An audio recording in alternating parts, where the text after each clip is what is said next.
dark, spinning tales from the void never bark. Movie shows, they tear apart. Dimensions clash, they ignite the spark.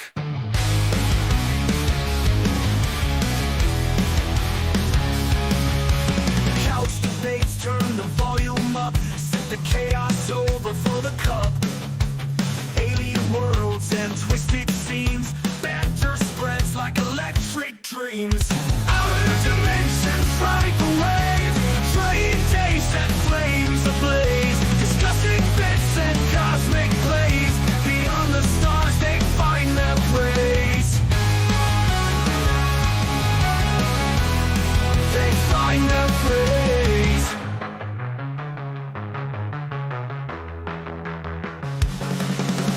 Ripping through the deep.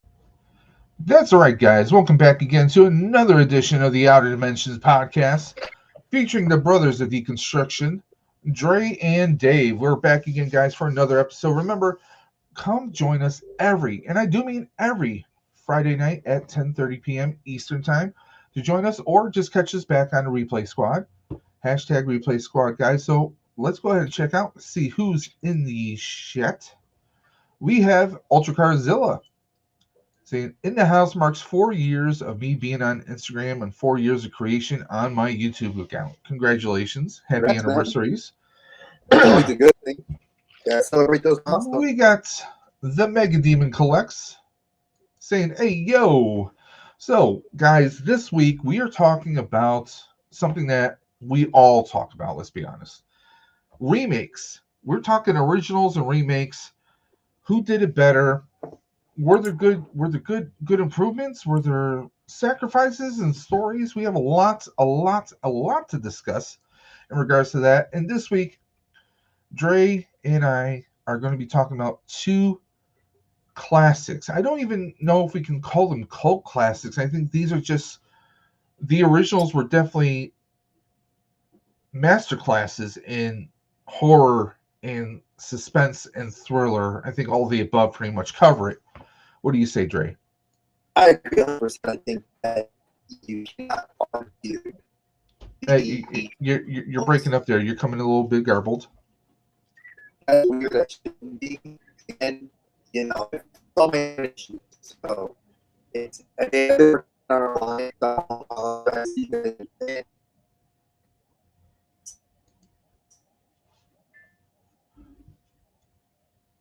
Dre, can you hear me? You're coming a little bit garbled. We're losing signal here. Dre's gonna pop back in.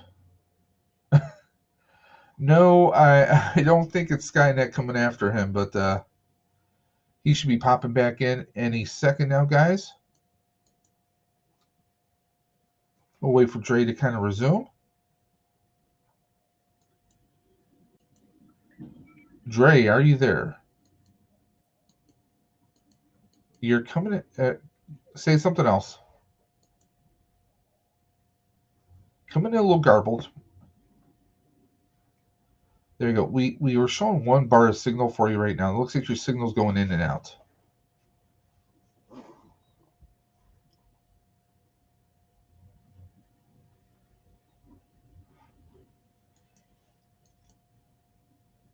How about now? We're showing your signal's kind of going up and down for some reason. Can you talk now?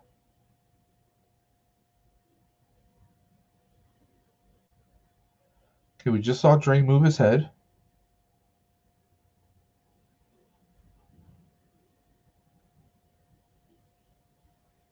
I am not hearing anything from Dre.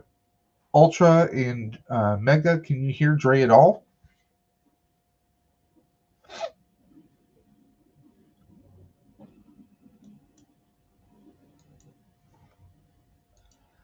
Guys, I do apologize for any delay.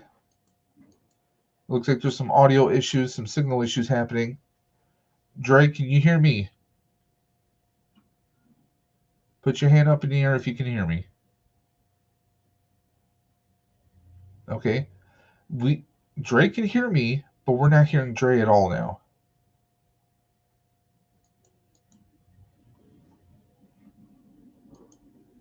Try saying something now.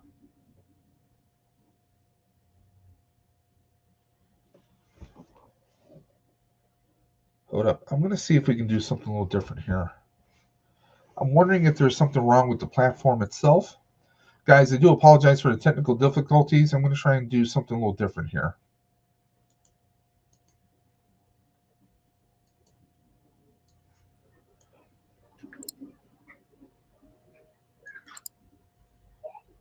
Dre, can you say something now? Oh, looks like he popped off.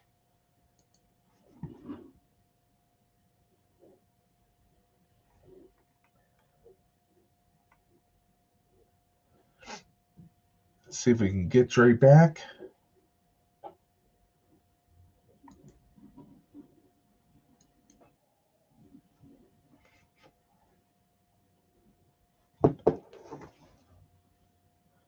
Bear with us, guys. Some technical difficulties. We're having some signal issues.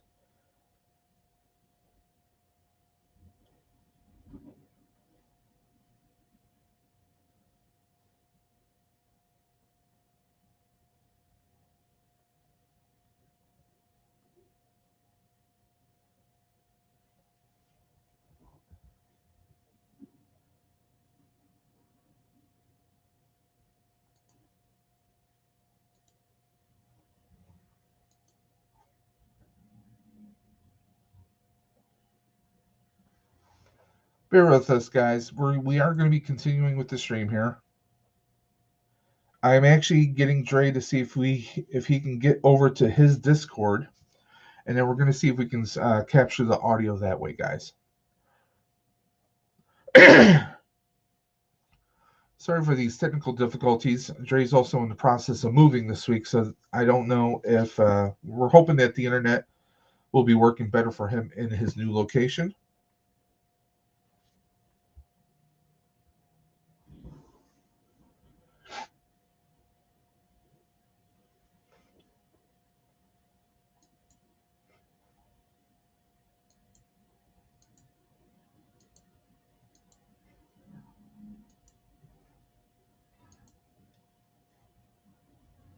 Please stand by, guys.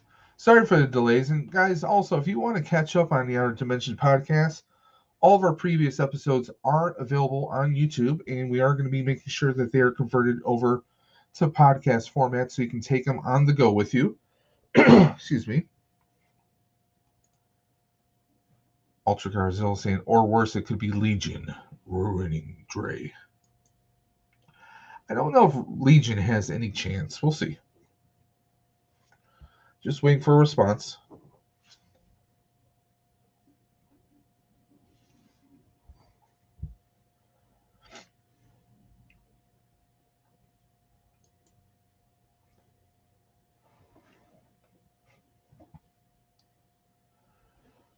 Please stand by, guys.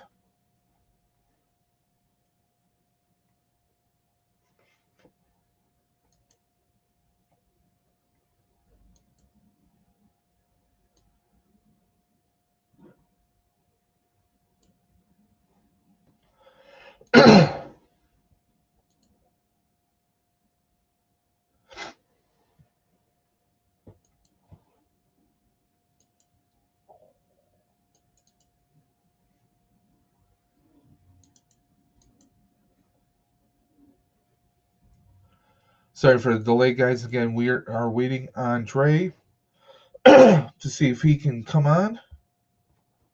Again, apologize for any inconvenience here, guys. We will be continuing with the show very shortly.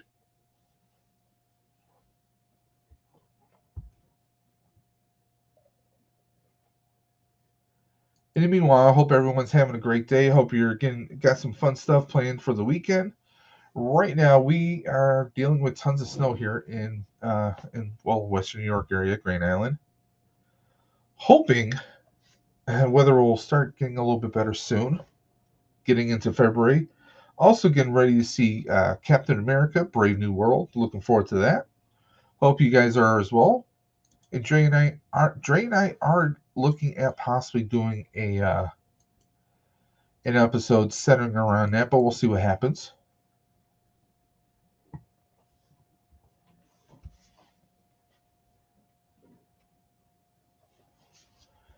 Just waiting for an update here, guys.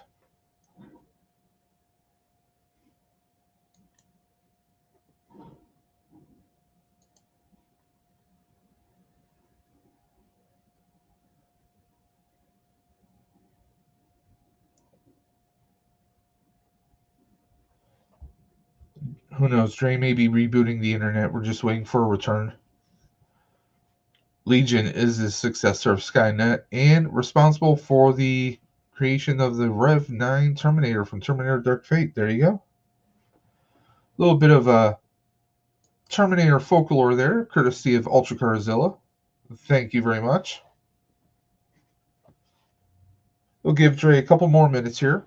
Again, guys, sorry for the delay.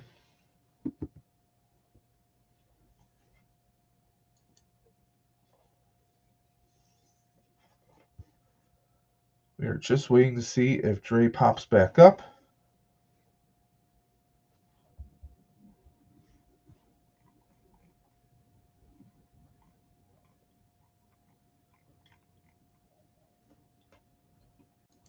Dre. Yeah, you hear me? Okay, yes, we can hear you now because you got all digital like a transformer. Can you talk again? I have no idea what happened. Okay.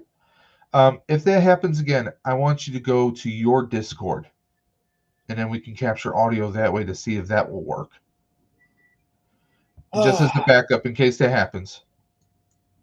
I'm going to say this. It's probably because we're having really crappy weather here. Yeah.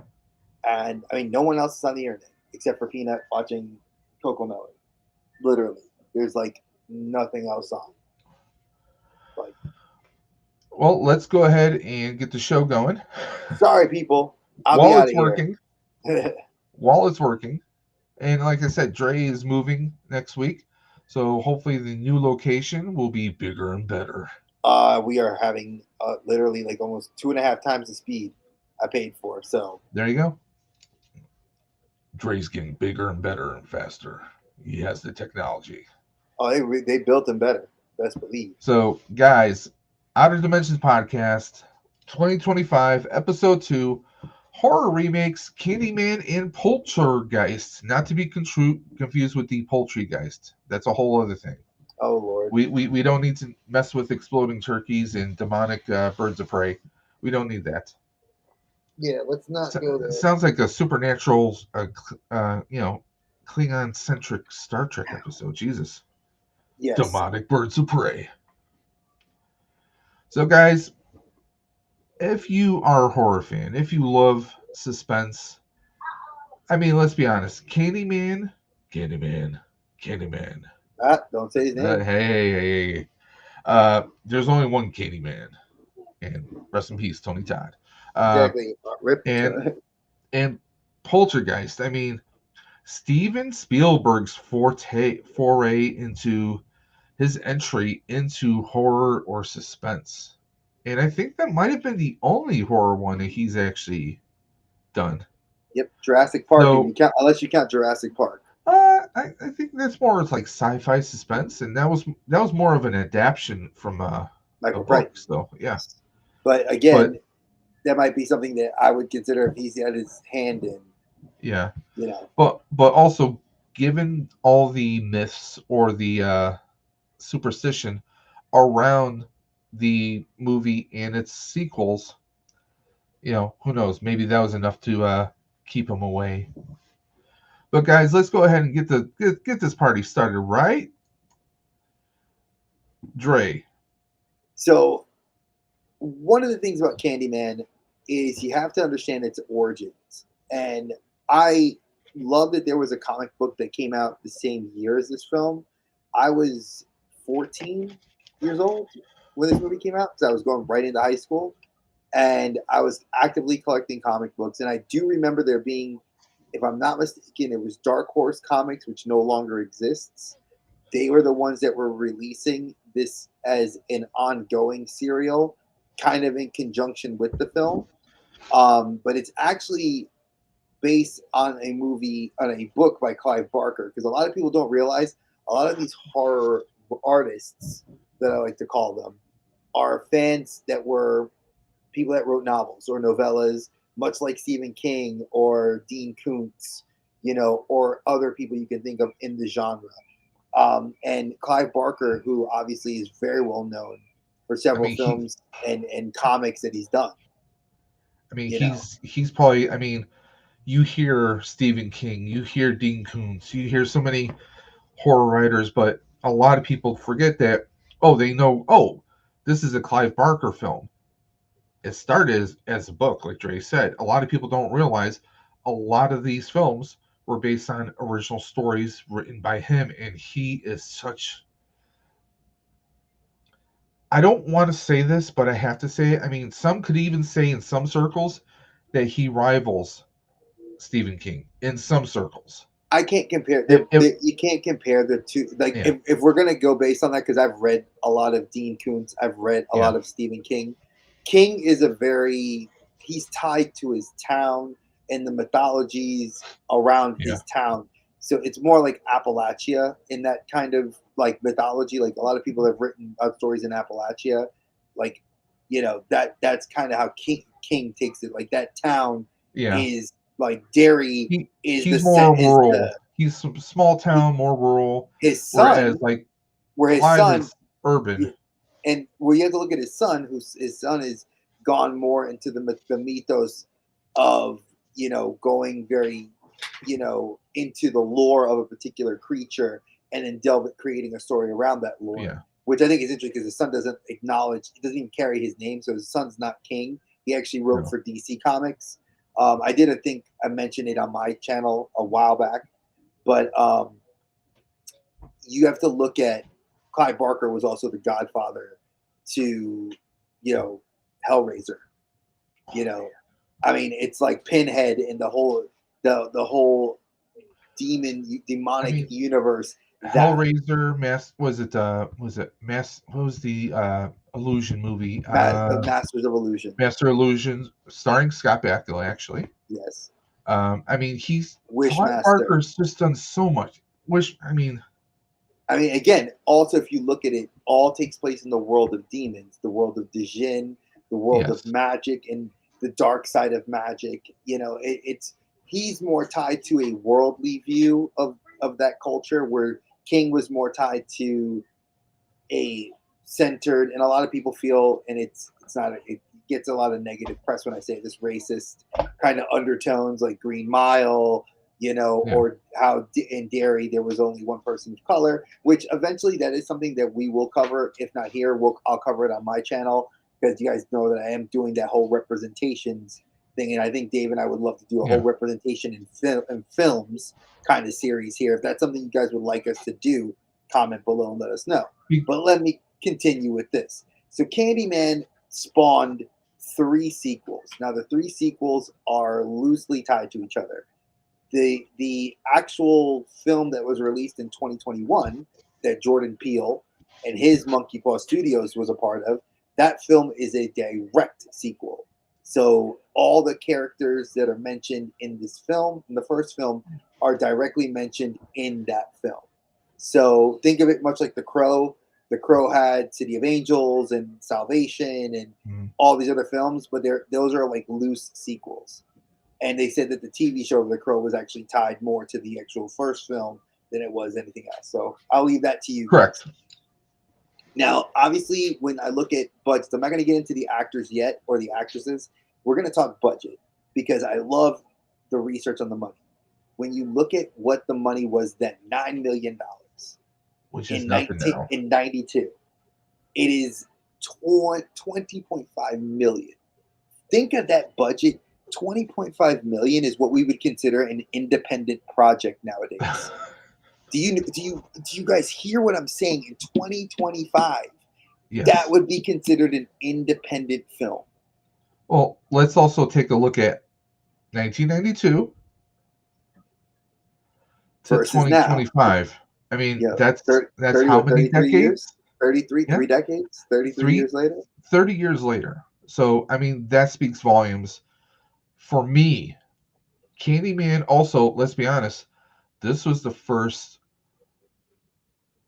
black horror that Wrong. we, Wrong. okay? And I'm going to hit you on that one. Wrong. Okay. There were others. There were way other black characters in cinema that were represented as villains. I would say you're possibly correct that he was the Okay. first I'm one that I'm we got saying on the screen. horror. I'm saying No, no. horror. Again, horror. You have to look at Okay. like we have. I have to see if that was true because I guess you'd consider it comedy with Leprechaun because Snoop Dogg was in Leprechaun, but you had But those Leprechaun films took place after this, though.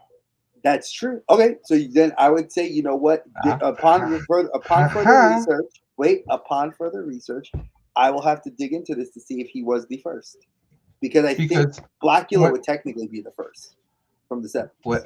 and that's a black exploitation right there. Well, so was Way back Shaft, so when. was Yeah. Foxy Brown, and that's a series we are going to do on this channel. Yes. Dave But and I have a very big love for what? Tarantino and But stuff. from the 80s and 90s, when we had a floodgate of horror films, horror franchises, let's say. Now, I'm going to say, based on what Dre just said, let's rephrase it and say he was the first. Candyman started the first horror franchise where the main character, and I'm saying character, not villain, because he wasn't necessarily a villain, because he was persecuted. He was brutally beaten, killed, and that rage, that rage, that energy that displaced, that, what's the word I'm looking for? That seeking of vengeance, We of are retribution. well. Let's pause on the story because Okay. we have. I want to kind of go a little bit. Yeah, folks. Sometimes we go a little bit out of order, and that kind of works. But in this, I want to kind of talk money first because money is an interesting topic, especially with box office.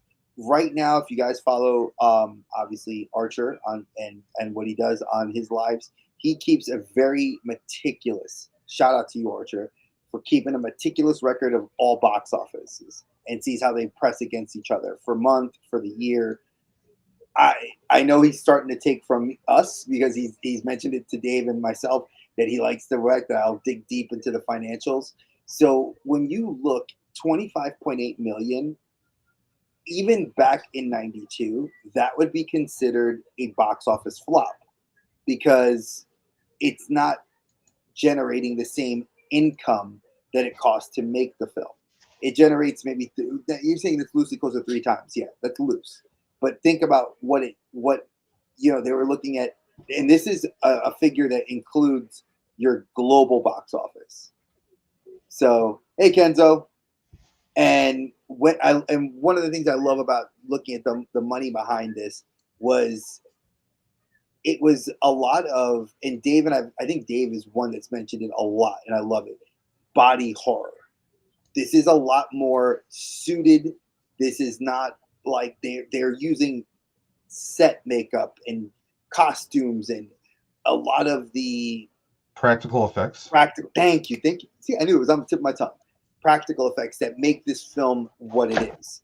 And again, Dave with the story. I mean, Tony Todd, again, R.I.P. Fantastic job as the lead in this film. Virginia Madsen, I thought dare I say an afterthought as an actress in this film. I don't think her character didn't feel important to me. I mean, she was a focal point, but let's be honest, Virginia Madsen, when you look at movies, her body of movies, this is probably the one that when you think Virginia Madsen, that's who you kind of think of. I mean, she was the kind of the female love interest / sidekick for Highlander 2. I mean, the highlights of her career, she's done. Oh yes, hey. reminded me. I'm glad you reminded me. A little great scene with her and Christopher Lambert. Just saying, but I mean that's the thing. I mean, she's a good actress. She's done a lot of great stuff. But when you think of it, we think of her in Candyman. We think of Highlander 2. We think of a few other films that she's done. She's done more of the. I mean, she's a good actress, but again, she didn't really. I mean, she is an afterthought. She is basically she's almost. I don't want to use the term vehicle, but she is a vehicle. She is a catalyst to bring forth the story and the mythology. She's used to kind of tell the audience who Candyman really is. What did I tell you earlier when I was at a Target? Didn't I tell you it's plot devices? That's Yes. exactly what she. That's exactly what she is in this film. Yes. She's a good and accomplished actress. Yeah. I will. But give I her mean, credit. we She was had some definitely good a plot actors. device. We had great actors in this movie. Xander Berkeley, who's known for being a douchebag, for being a dick in so many films. Okay? Wait, I mean, Dave, tell me what you really think. come on. Let's be honest. He's known as playing the douchebag. I mean, he was the foster father in Terminator 2. Mm-hmm. Okay, again, this is around that time of Terminator 2 right here, because wasn't it Terminator 2 like around 92, 93? August about what was it? This was October 16th, so it was August Yeah, 26th. Yeah, that's when it was yeah, released. same year. And then he eventually became, the typical like douchebag, kind of like arrogant ass that you would see in movies and TV shows for years to come. But he's great at it, and we know him and we love him for it. But I mean, that's the thing. You had, of the people to really excel and go beyond this movie. I mean, Tony Todd is legend. I mean, there's no way other to describe it. This is a guy who's been in so many different horror movies. The remake to Night of the Living Dead, which had him in it. I mean, he's been such a prolific voice actor for so much. I mean, this kind of ripped open the doors of cinema for people to see Tony Todd, because he was just amazing in this film. I Yeah, mean, you're right. He will never. He's a oh voice that yes, can never be replaced. oh Much 1000%. I mean, there's so many. Kevin Conroy is in that same yeah, family of actors. You cannot. Mark Hamill.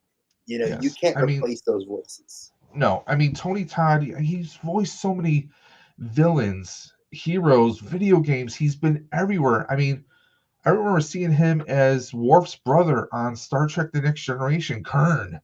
I mean, he was one of the bad guys in The Crow. We talked about The Crow just a little while ago. He was in there. He was in everything. And yeah, Scarecrow, definitely. There you go. An incredible. Yep, there he is. I mean, Tony Todd, he was also in the CW Flash. He voiced Yes, Zoom. Zoom, the villain He that was voiced on for Zoom. like And he's, two seasons. yeah. I mean, he's just one of those great actors. And I've heard so many stories. I was not fortunate enough to meet him in person, but everyone who I've met, everyone who I know who has met him, tells me he was just the most warmest, most like he loved and thrived on the fans. And this this just opened. I think this kind of like blew the gates open, because you could see he wasn't just like a voice. He was not just this towering person. I mean, as Candyman, he conveyed so much. There was just he's just power. It's just vibes that came off of him. So I want to address something because Ultracart just said something that I have to adjust. Tony Todd would not have been a fit for Ultron.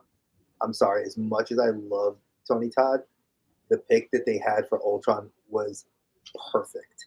You needed someone that was equally arrogant, that James cared. Spader.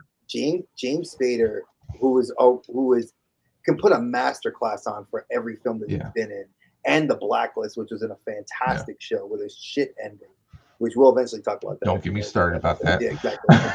Love the show, but Spader is hands down one of the best villain voices I've heard for Ultron. Like you needed like the one that they had in the What If show was terrible, but when I heard Spader speak as Ultron, when he's like, God's ready to throw a rock. I would have loved Tony Todd to voice cinematic Darkseid for DC. Oh, that would have been perfect. He would have perfect. Nothing against Andre Bauer and so many other people who voiced them, Michael Ironside and so many others. Darkseid would have been Tony Todd would have been perfect for like Ironside for Darkseid, or even still, if I had to get like Galactus. Imagine the voice of Galactus having. There's certain actors that their cadence carries. Spader carries an arrogant tone. That's why I said he's perfect for Ultron. Yeah. It's like Tony Stark. You need to be arrogant, and it's You kind get of funny. I made a comment in my show about this earlier, where if you listen to Uncle Jesse, because you gotta love Uncle Jesse, you know, John Stamos, he freaking is the voice of Tony Stark in the Spider-Man cartoon. Could you not pick somebody as equally arrogant from television to be Tony Stark? If not Robert Downey. I mean, who is it? The guy who played Nathan Petrelli in Heroes. He was the voice of Iron Man in Avengers: Earth's Mightiest Heroes. Earth's Mightiest Heroes. He voiced him in the cartoon. He even You voiced him in said a couple Uncle of Jesse. Are films. you talking about John Stamos? Yeah, I said John Stamos voices him in the cartoon, in the I current have Spider-Man and Amazing Friends cartoon. I have to watch it. I haven't watched it, so. You're not gonna watch that kid's cartoon. I watch it because I have this one. You wouldn't Hey, watch it. I would watch reruns of the Shirt Tales. What are you talking about? I'm Okay. just saying. I'm No just hate. saying. I'm just saying. You Hey, want to watch it? It's a good show. I think it's good. and I like Jay. Jay said he has gone to Preternia to claim his great prize. Yes, he has. Facts.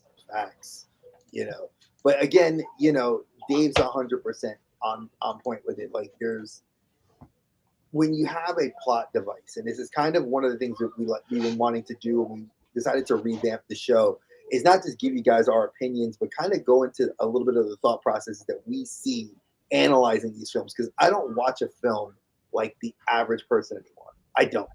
It's No. hilarious to say.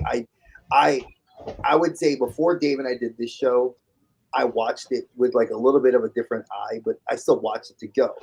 Now I watch these films and I analyze them. I'm looking for plot devices. I'm looking for character development. I'm looking for story element. I'm looking at, all these things. And granted, we're not paid. This is all done No. out of our pockets and we have fun doing it. I'm just saying that we pay attention to the minutia because it is important. That's how these Oscars should be picked. This film, was it Oscar worthy? No, it's not. It's a horror film based on like the Bloody Mary, mythos. And I know that we do get some people that are not from America. I don't know what you would compare it to, like in other like Asian countries or like La Llorona in like Spanish culture. This is kind of like the boogeyman.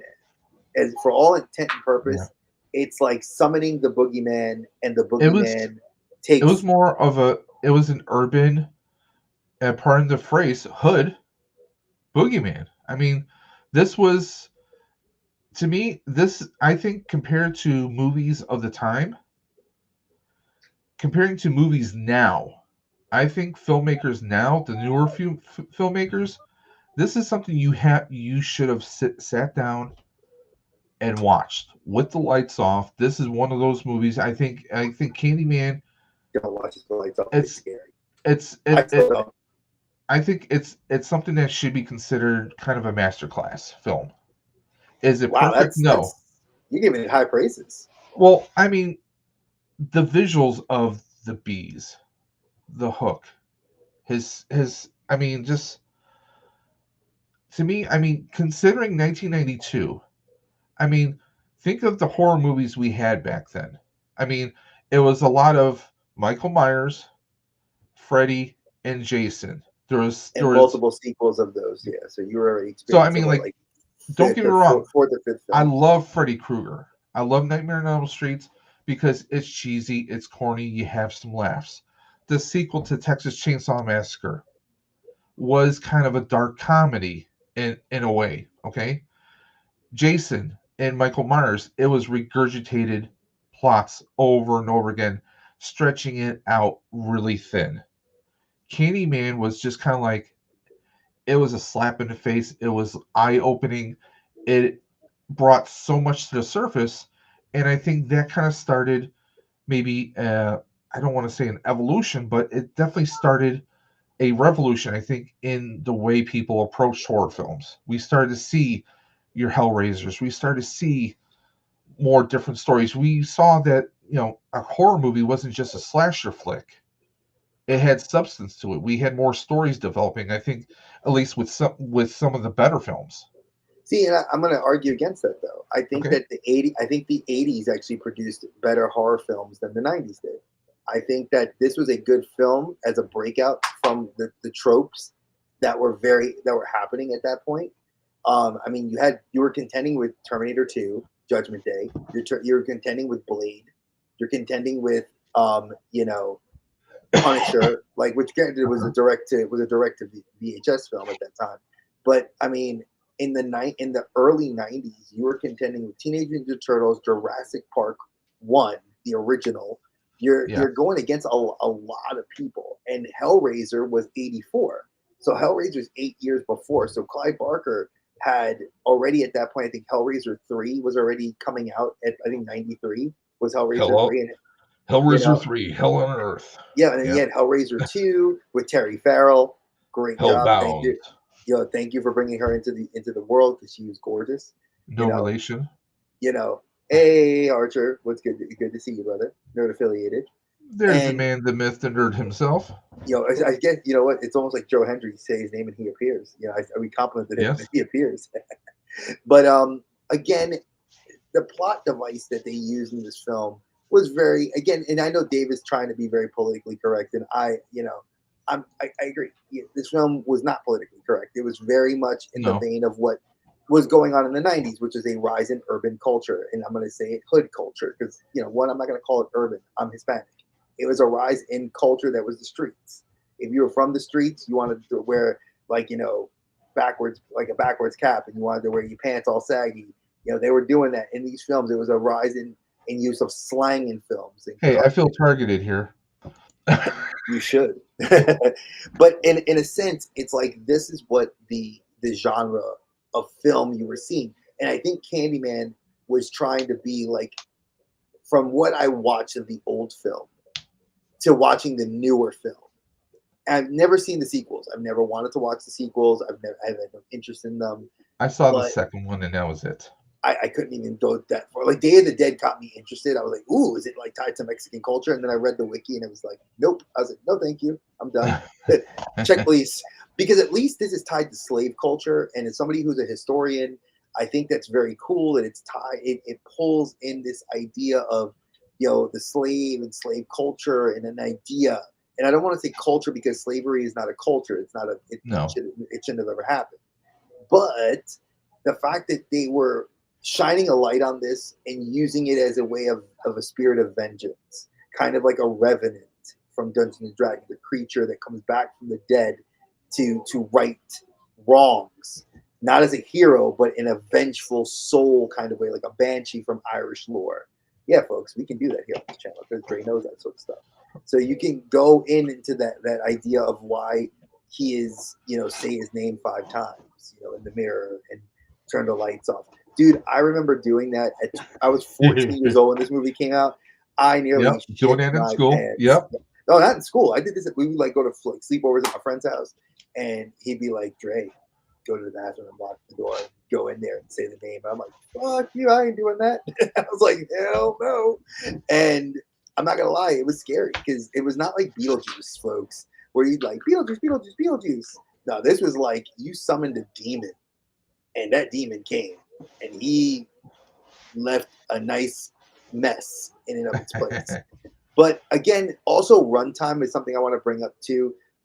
When you talk about plot devices and how you have to get the plot going, we look at movies now. I think the average movie of a good film, we look at 2.5 hours. You look at the 2 hour plus mark, right? Is a sign of a film that's going to give you a chance to get the story in. It's going to give you some character development. When a movie goes below that, I lose a lot of my expectation.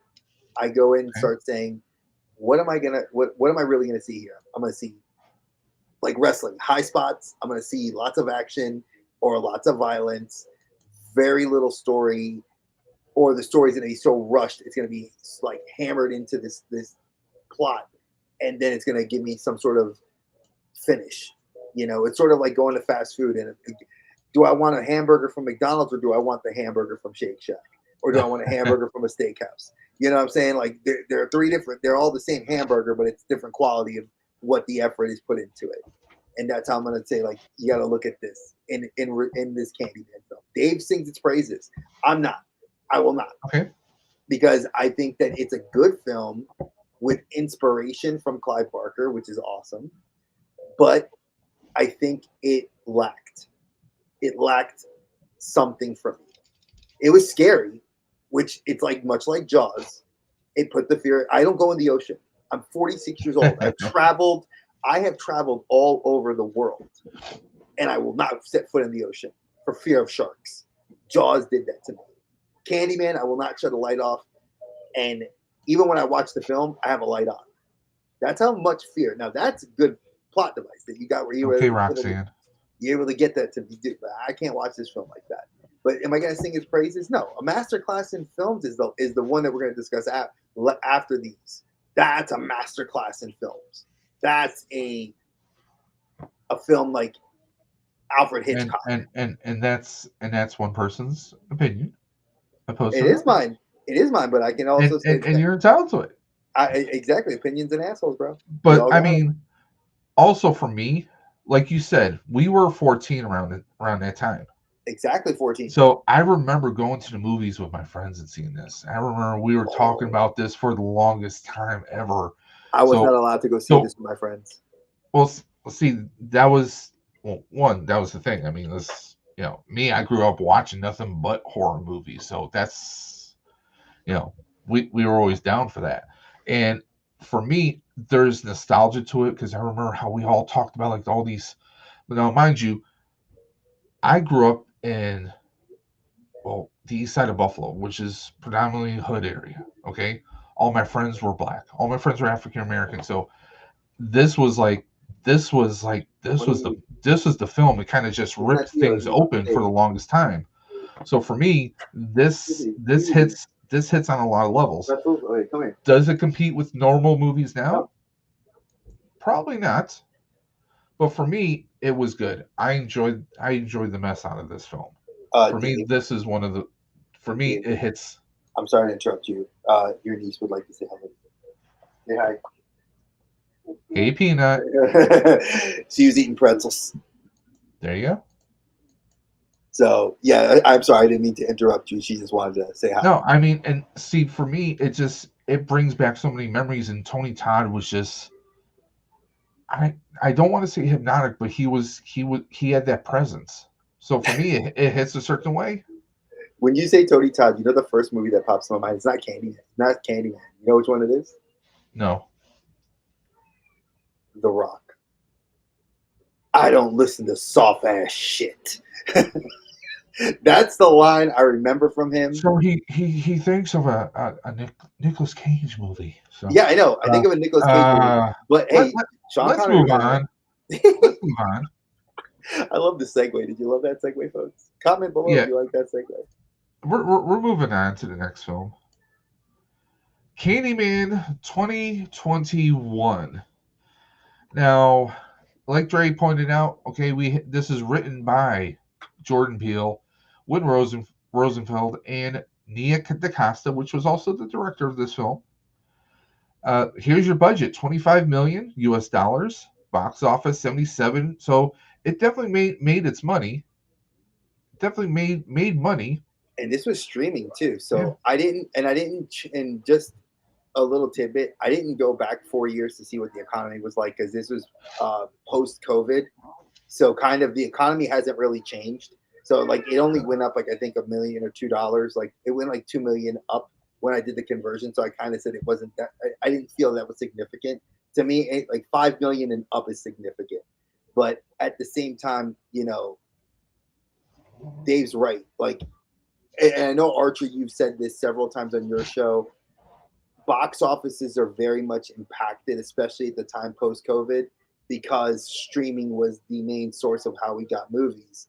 And I think this was a direct to Amazon Prime, if I'm not mistaken. I think this went to Prime first, and then it showed up in theaters a month later. If I remember, I'll have to do my research on that. If anybody knows that and can correct me, please do. If Dave wants to, he can. But this is one thing I remember. Was that I remember it being streamed, and it was also a shorter film too, which I don't think that helped it, personally speaking. And Jordan Peele actually was inspired because, again, Monkey Paw Studios, if you guys don't know his studio, they do a lot of original works, and he was like trying to tell his different version of Candyman, a more modern version. But like I said, this is considered to be by the fans, by the actual original writers. Bernard Rose actually said that this was a direct sequel, and he honors this and blesses this film as that. So when this movie came out, it went. It was on demand on Amazon Prime, YouTube, Apple, and many other streaming services when it Okay. officially came out. So it was on there, and you can actually still find that and the other Candyman, the original Candyman on Prime Video presently right now. So if you want to do your own comparison, there you guys go. Nice. And like Dave said, it did make its money back, but look at the runtime. It's a shorter movie. It's got Yeah. a lot of people that I've read articles on. And By 10 minutes. But can I ask you a question, Dave? Do you feel Yes. this movie is more, before we actually get into the actors, because I think the actors need a definite nod. Oh yeah. Do you feel that this film was more, to borrow the term woke?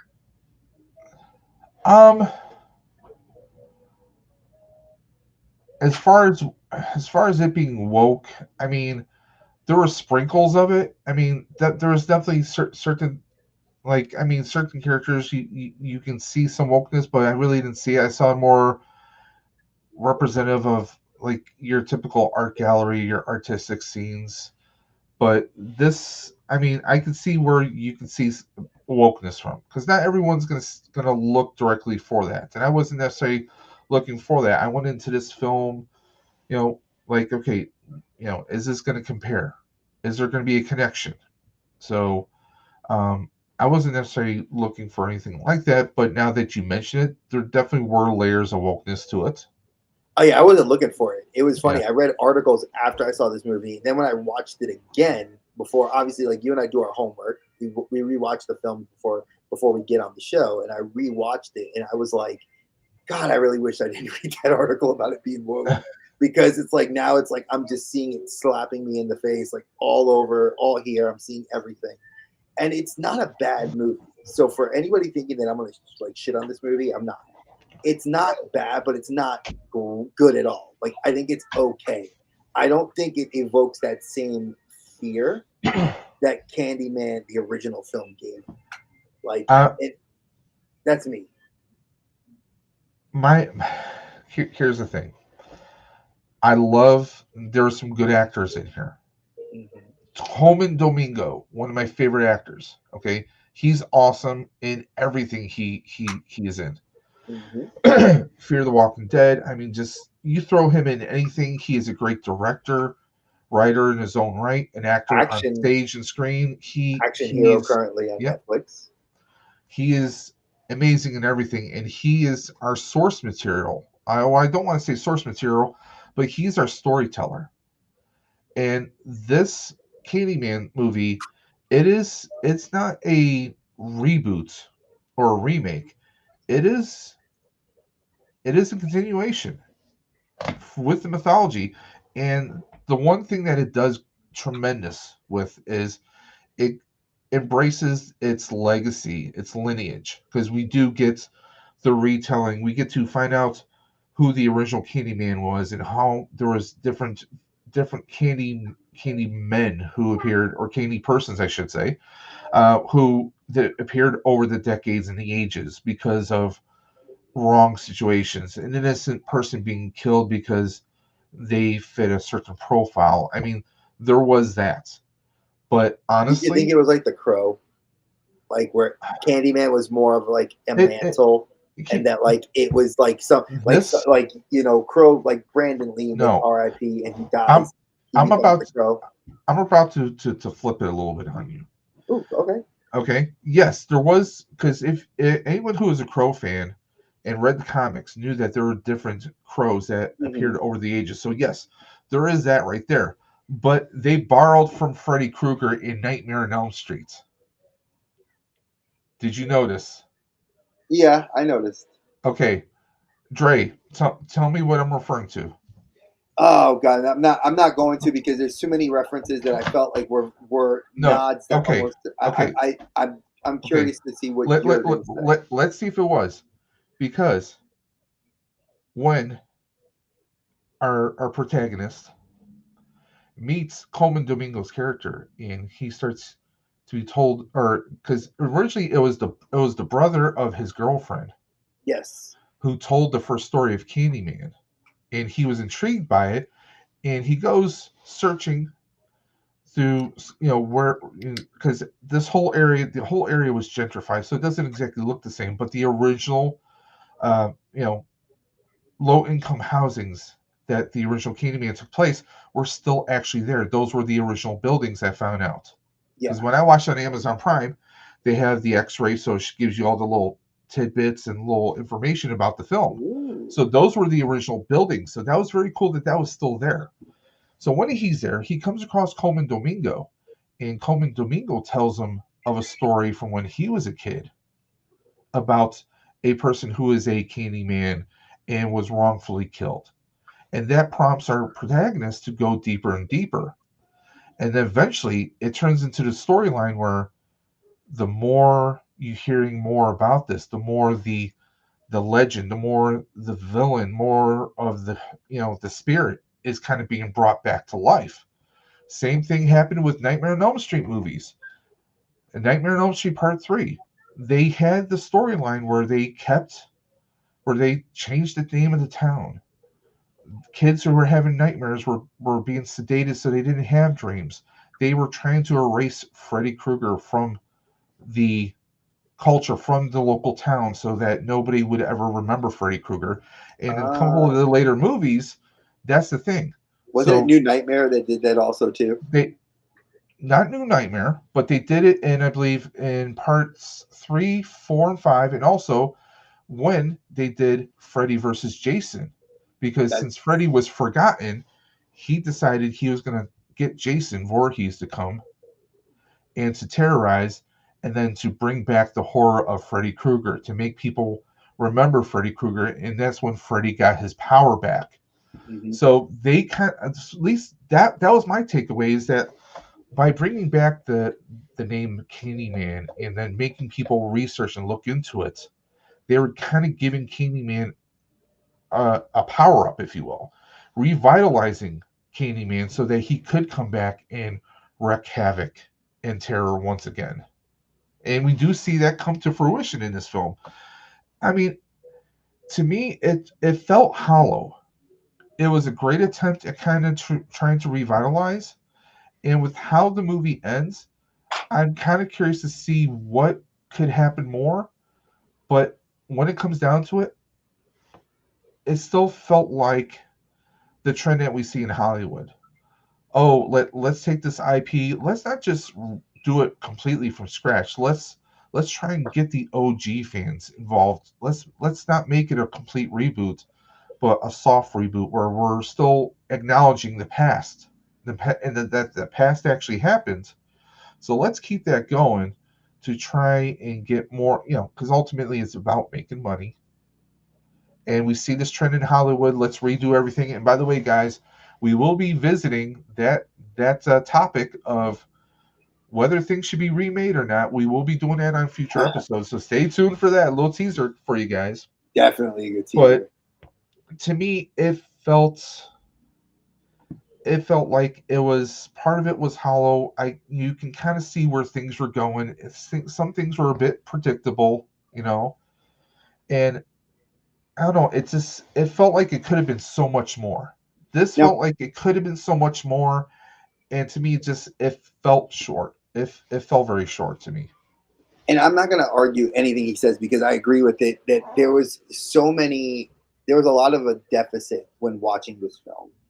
And like the idea of Candyman too, like a lot of people in the modern movie, and it was something I read it was about like a gentleman that was putting razor blades in the candy. And and that was what, so it was a lot of confusion because when you look at the original film and it talks about the racial issue about a slave that fell in love with the Yes, white woman, and the and it talks baby. about like that kind of play up on things was great, but again, it's this backstory that gives you a reason to understand why this villain is who he is. But when you watch the newer film, it's like Dave said, it's very hollow. It's very much like this singular kind of like, yeah. And I'm not going to say Yahya Abdul Mateen, Black Manta, from great, Yeah. great Coleman Domingo, Norman Osborn right now in Your Friendly Yes. Neighborhood Spider-Man, Teyana Paris from Mad Men. You know, if anybody watched Mad Men, great show. And She was on that. honorable mentions. You know, Honorable mentions. Obviously, Tony Todd they do mention him in the film. and his voice is used and his likeness is used in here, and also the voice of Virginia Madsen. Yes. Because when our protagonist is listening to a podcast talking, it was like an audio interview that was recorded specifically for this film, courtesy of her. So that was great. And that was the cool thing, like how Jordan Peele, and I'll give him his due, where the movie did feel hollow. Jordan Peele is a very big horror fan. If you guys don't know that, you guys should definitely check him out and listen to a lot of what he says, because a lot of what he does in his films is he gives you Easter eggs and nods to classic horror films. He is a huge wrestling word mark for for the horror genre, and he does well. Get Out was a fantastic film, regardless of what people want to say about the film or not. It was great. And to piggyback on what you just said about that, so that kind of gives us credence to maybe that's like I mentioned, where at least my takeaway was the Nightmare on Elm Street about Freddy trying to bring back his power. So maybe he got inspiration from that, or that's just my random takeaway. That's what I'm seeing from it. But like I said, I love the fact that he embraced the entire lineage. He kind of ripped open the gates to show you that Candyman isn't just one person, it's many others. But of course, the originator, Tony Todd's character from the original film, there was that. It felt like it was, I don't want to say soulless, but it just felt like it was empty, like something was missing from it. That's my biggest takeaway from this. Do you think that descent into madness, which is what they were trying to portray in this film, is like where it kind of fell flat? Because that's what I think fell flat for me. Like, because the character, the Yahya, he is like slowly losing his mind. And spoiler alert, folks. Obviously, you guys watch these films. We're gonna tell you what it is.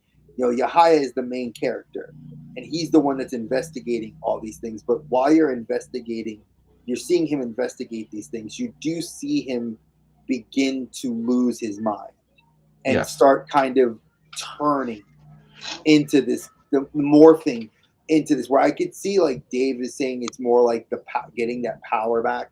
I feel it's more almost like, and again, my opinion, worth whatever it is, I feel it's more of like the Crow, like it's a mantle that's like passed on to you. Also, we see the first time ever in the Candyman movies, I think, the emergence of an acolyte, so to speak, without spoiling things too much, in case anyone wants to go watch this film, and to see who the acolyte is. I personally did not see that coming per se. It was it's a good twist. Let's not kill the twist. He's 100% right. It was a great twist, and of course the actor who did it was masterful in it. Oh, yeah. I mean, talk about Tony Todd having a great presence and voice. It's that was definitely a highlight to the film, but it was something different because we never saw any kind of an acolyte, so to speak. It was almost a nod to Saw. I was about to say, you took the words right out of my mouth. I was like, oh yeah, we haven't seen an acolyte like that since Saw, when and she actually becomes Jigsaw. I mean, again, but that's an evolution over what, 11 or 12 films. 12 films. Yeah, Saw did 12, and there are a new one. More. Tobin Bell is coming back, from what I heard. I don't want him to come back, because I was just watching 10 the other day, and I'm like, no. It's like, do we want to see this person? Do we want to see a Because it certain was so good. Marvel actor play Tony Stark again. You know, you kind of don't want to like the work and the mythology, everything is done. You don't want to see it undone. So, but I will say this: of the two remakes that we reviewed for tonight, this is the better one, in my opinion. Yes. I'll take hot. Wait. Hot. Like Dave said, I agree with that. Hot. Dave, No, Dave, you are so right. it's Folks, if you have to listen. pick one to watch again, watch Candyman again. I'm changing my hat because that's how hot it was. That's such a hot take. I just switched my hats. So, He's so right, though, folks. so are we ready to move on to it? I think so. Let's start. Let's go. Because I love this film, and this is why I say it's a The original. masterclass. The original. June 4th, 1982, directed by Toby Hopper, produced Hooper. Hooper. Okay, sorry, it's the bad. It's the font. I know. It's the font. It's my issue. My computer's not formatted for the correct font, so I apologize, folks. Toby Hooper, producers Steven Spielberg and Frank friggin' Marshall. I know. Big surprise, folks.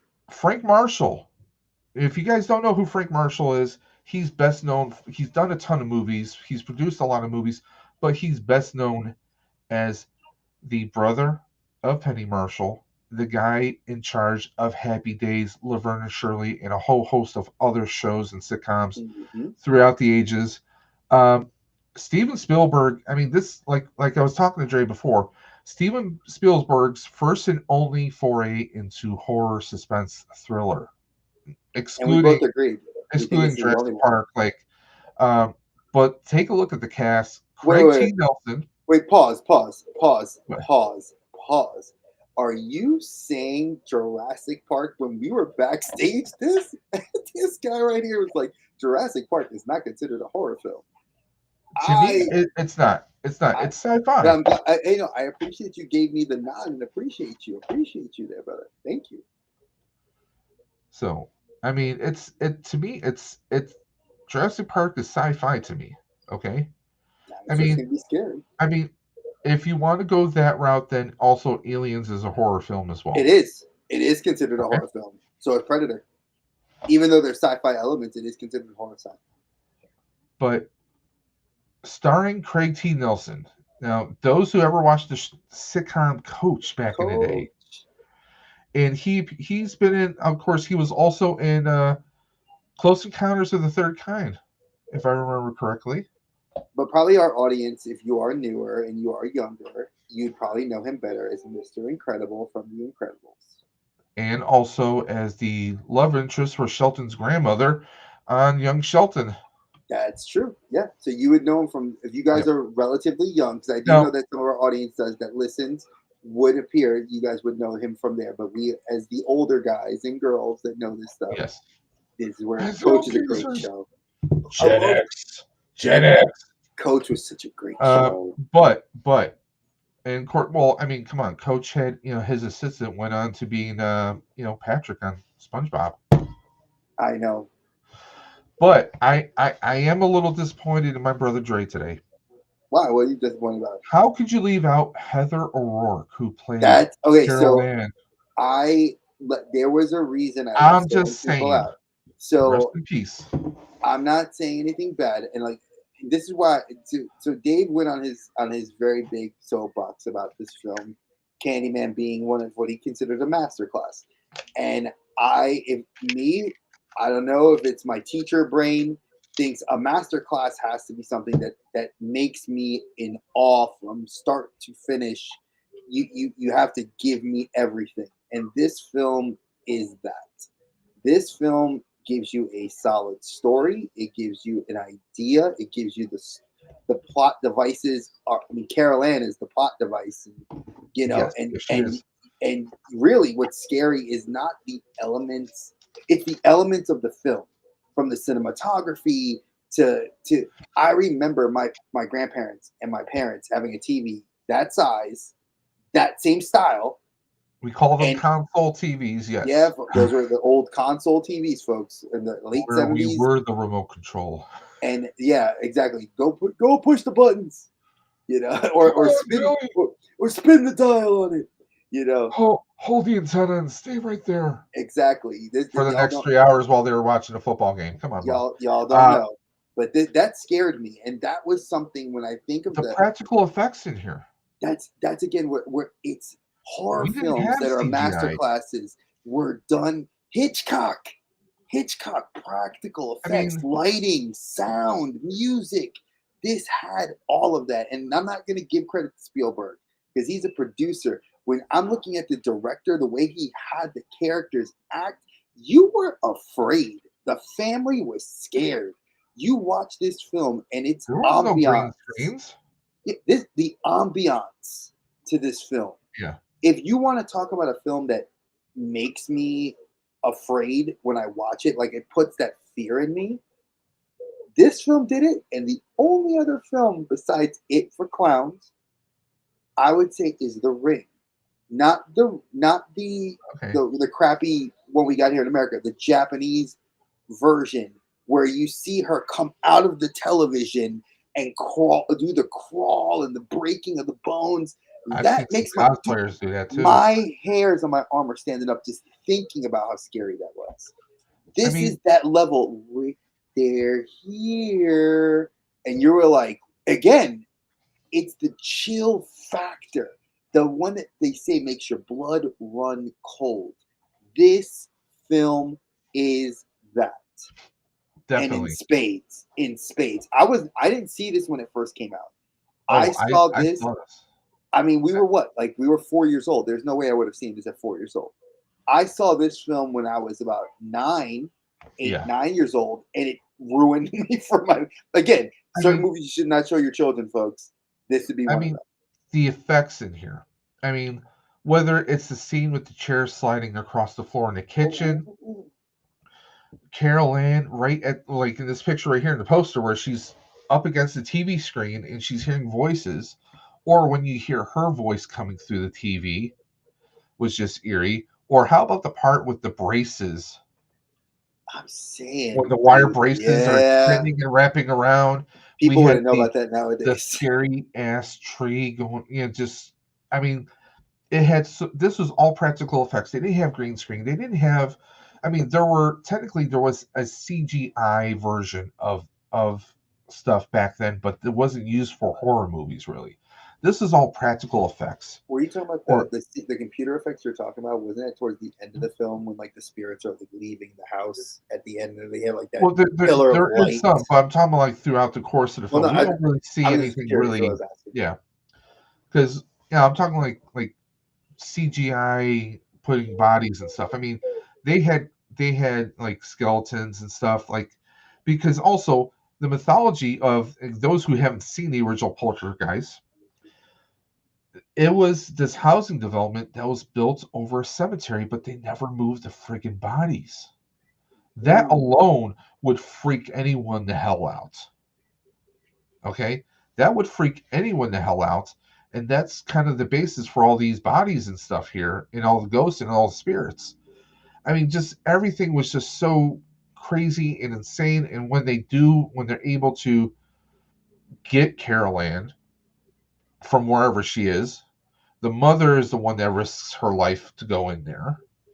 It's just, I mean, it's great. And also, a little tidbit: both movies we reviewed, both had 3 sequels, or had 2 sequels in the original. And a Because remake, yeah. this went on to having a second one with the same actors, and then the third one we only had Heather O'Rourke go on to her uncle and his rich swanky building that his wife and daughter lived in, and that actually Heather O'Rourke died during the course of the filming that film. Well, hey, So, let's take a second and talk about that because I think that that's something with this particular film. Like, there's always the rumor mill that people always talk about, and one of the things is when this film happened, like 2 men and a baby, 2 men and a lady, or 3 men and a little lady. There are some tropish things that people have heard in Hollywood that happen, yeah, and in this one there is things that actually happened that have been documented. There were documentaries done on it. You could look them online on YouTube. You could watch them. where they actually talk about the depths of the character, of the actors. Certain like Craig T. Nelson never touched the film series again, never did another horror film again, because No. he stated that what he saw on set that occurred was enough to spook him, and now he's working at Disney. I I mean, think and I think the next film I saw him in after this, after Poltergeist 2, might was it have been a comedy? no, with Keanu Reeves and Al Pacino, The Devil's Own? Devil's Advocate. A Devil's Advocate? Yeah, he played one of the clients. And I mean, that's loosely, I guess, considered more of a horror film, but I wouldn't consider it a horror film more than anything else. Some demonic tendencies, but you Eh, see, it took him a couple decades to to to even touch the get from genre. Yeah, I mean, yeah, but again, think about that. Like you had people that were like, there was directors, stagehands, makeup artists that were like haunted, and they recounted these tales of like lights blowing out in the set, sometimes the power getting cut, they had to do edits because some of the stuff on the film wasn't coming through. I mean, folks, when you hear that and see that, like nowadays people would say, oh man, that's bullshit, like no one's, that's, they're just saying that to hype the, no, this was decades after this film came out. Like in the 90s they started recording stuff and was like loosely getting on VHS tapes out there and DVDs, and they yeah. were on the, if you watch, and I think it's on the DVD Criterion Edition extras where they mention some of these things that happened. They never talk about the actors or actresses dying because those were, people don't attribute it to the film. It's arguable because their families attribute it to what they did this film, and then then they died.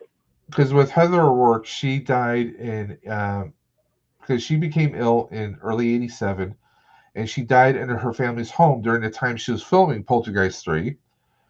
She was suffering from Crohn's disease, and she was prescribed cortisone injections to help treat the disease during the filming. During the time she was filming Poltergeist 3, the steroidal injections resulted in facial swelling of the cheeks, which O'Rourke's mother said she was very self conscious about. Ultimately, she died from having basically 2 heart attacks.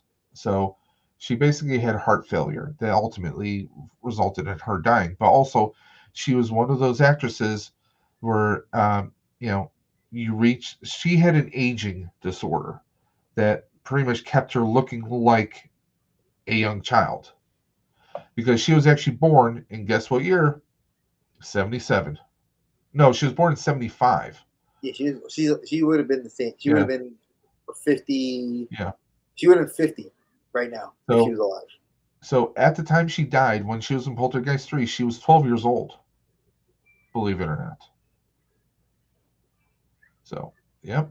I mean, this film, like I said, when you think of master classes, again, like I as a black belt, when I took a master's class, I learned something.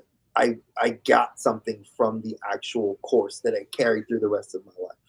When I think of this film, it is number one, and I wouldn't say number one. It's in the top three of when I think of films that have made me say I have to. If I rewatch it, I'm leaving the lights on.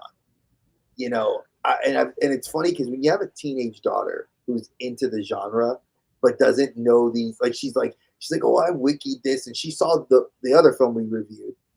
She didn't see Candyman, but she's seeing the new Candyman. She's like seeing the remake I'm of, sorry. I know, and she's seen the remake of this film, and she was like, oh my god, those are scary. I'm like, no, you need to see this, because I think Dave made a very crystal clear point, and I love it. Practical effects are scary because it is the use of real stuff to import that fear in you. And I Now, think that will always hold over than CGI. I could see somebody exploding it because CGI is a video game. It's like now AI. I want to add on to that if you don't mind. Go ahead. Go ahead. When it comes to practical effects, I think it also serves not just the audience, but it serves the actors to perform better. Because if you're seeing a practical effect of a monster, or you're seeing a practical effect of an object coming towards you. That's a lot better than looking at a tennis ball and imagining something coming at you. I think that's it's just better.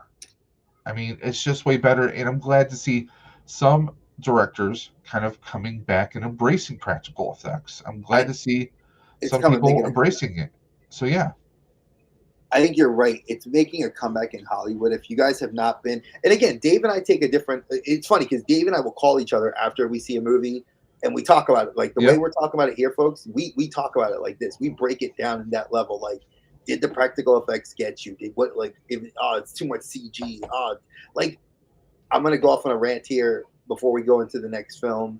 Or we talk about the money because I think the money is what I want to talk about the money, but it's like, this is something we will talk about.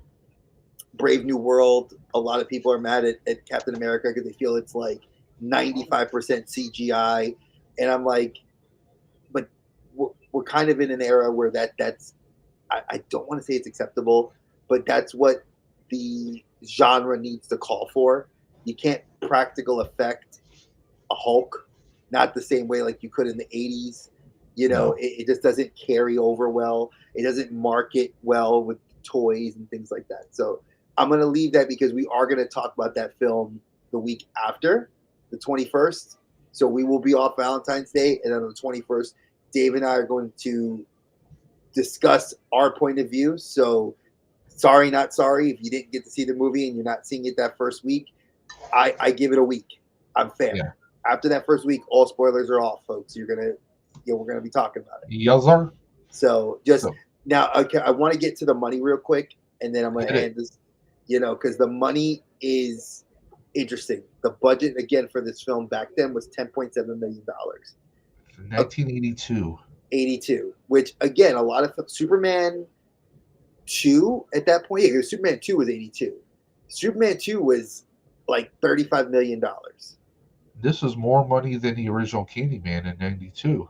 Exactly. This So is '82. 10 years prior, this film only cost another $1 million. Granted, Craig T. Nelson probably called for it because he was actually a little bit of a well-known late actor in the late 60s and 70s on sitcoms, and he was on like Magnum PI, and he was on television shows at that time.